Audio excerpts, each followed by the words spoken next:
Mommies to be, Katie here with some tips for practicing yoga during your first trimester of pregnancy. I am lucky enough to have friends who are in all three different trimesters all across the country right now. So I wanted to make some videos for y'all to follow along with to keep your practice going during your pregnancy.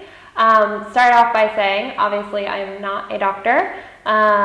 If you get different feedback from your doctor or different things that you're supposed to do and not supposed to do, absolutely take your doctor's advice. I want you to be safe, I want you to be healthy, I want your baby to be safe and healthy. So listen to whatever your doctor says. That trumps anything that me or any other yoga teacher is going to tell you. So listen to your body and listen to your doctor.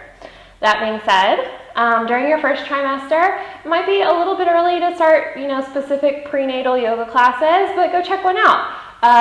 Feedback that I've gotten from a lot of first trimester mommies that go to a prenatal yoga class is that it's not quite what they were looking for because it's a little bit more gentle, or it's not quite so much of a workout or as much activity as they want. So first trimester, you can usually go to a regular yoga class with some exceptions, which we'll cover, using these tips that I'm going to tell you about, modifying the class to fit your needs during your first trimester.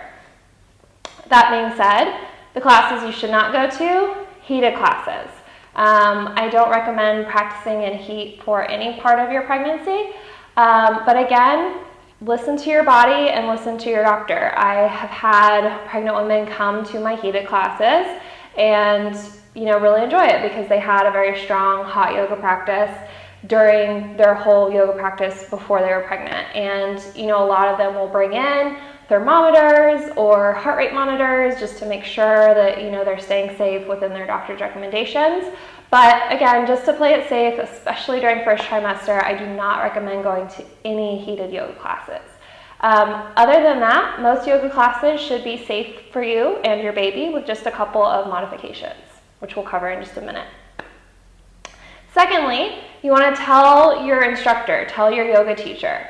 Let them know before class, show up a little bit early if you can. That way, if they have something specifically that they're doing in their class that day that they want you to modify or skip, they can talk to you about it beforehand, before they're in the middle of the room with maybe 20 or 30 or 50 other students, and you guys can have a conversation about that in private.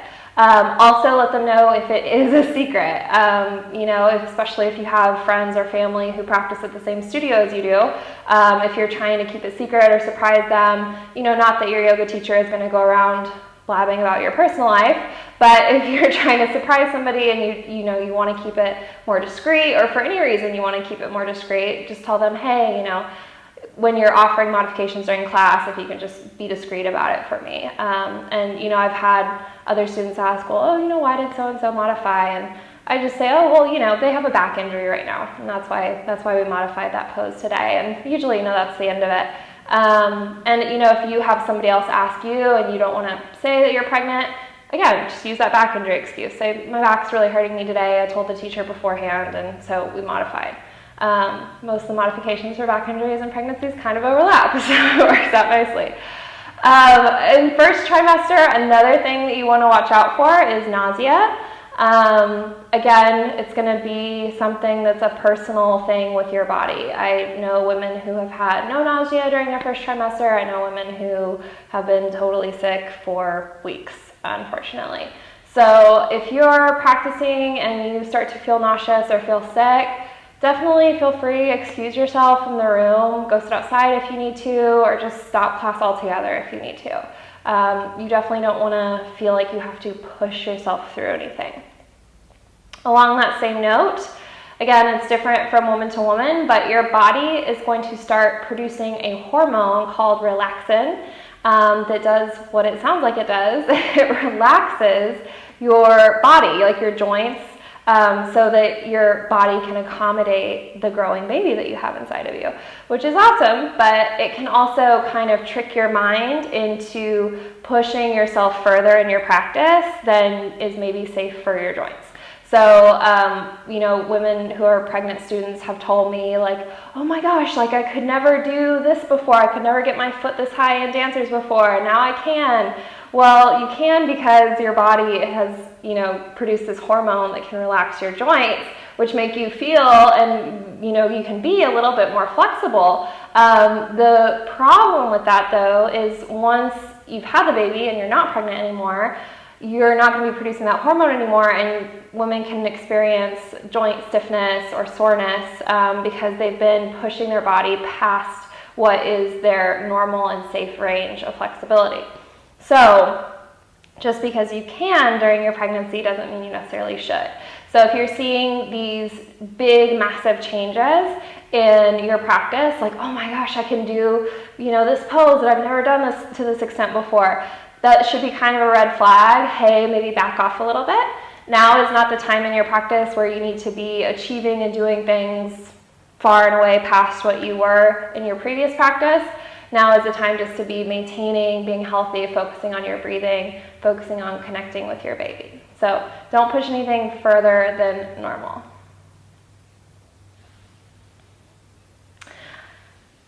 And as far as modifying poses go, so during your first trimester, you want to avoid any deep twists. So anything like revolving crescent lunge or chair pose, or not chair pose, prayer twist.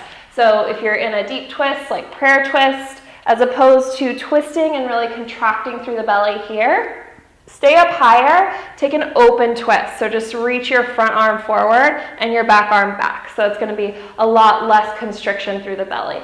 Same thing with revolving crescent lunge. I'll do it this way. If you're here, you don't want to be so much pressure on the belly right now. Stay lifted up, shoulders over your hips, and just reach long. Take a twist this way. Cool? So just open twists, no deep twists during your first trimester.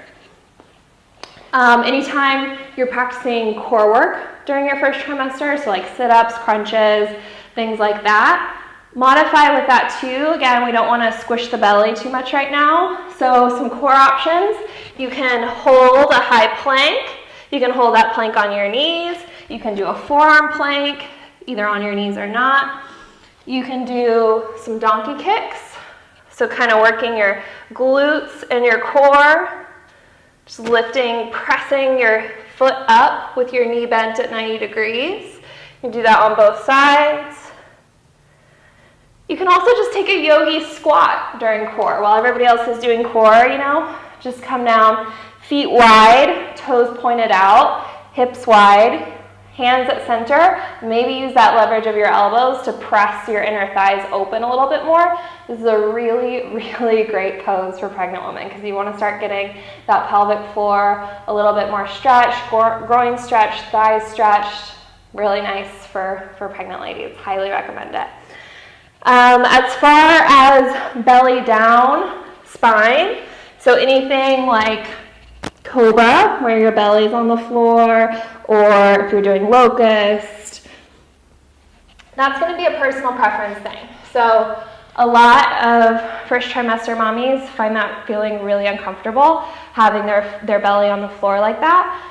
Some women, it doesn't bother them. So just listen to your body. If you don't want to do that belly down spine, you can do poses like camel, just lifting your heart up gently, getting your spine stretched that way, or maybe bridge, coming down onto your back.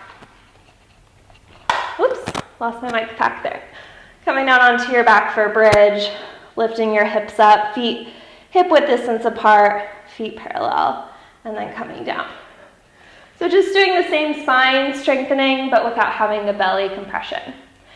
As far as inverting goes, being upside down and things like handstand or forearm stand, it always freaks me out a little bit with mommies, but a lot of moms-to-be have really strong yoga practices and they really like to keep their inversions going throughout their pregnancy. So if you are one of those mommies and you do want to practice inversions, it's okay to do them as long as you're not doing them between 10 and 13 weeks during your first trimester, because that is when the placenta is attaching to the uterine wall. So you don't want to interfere with that process.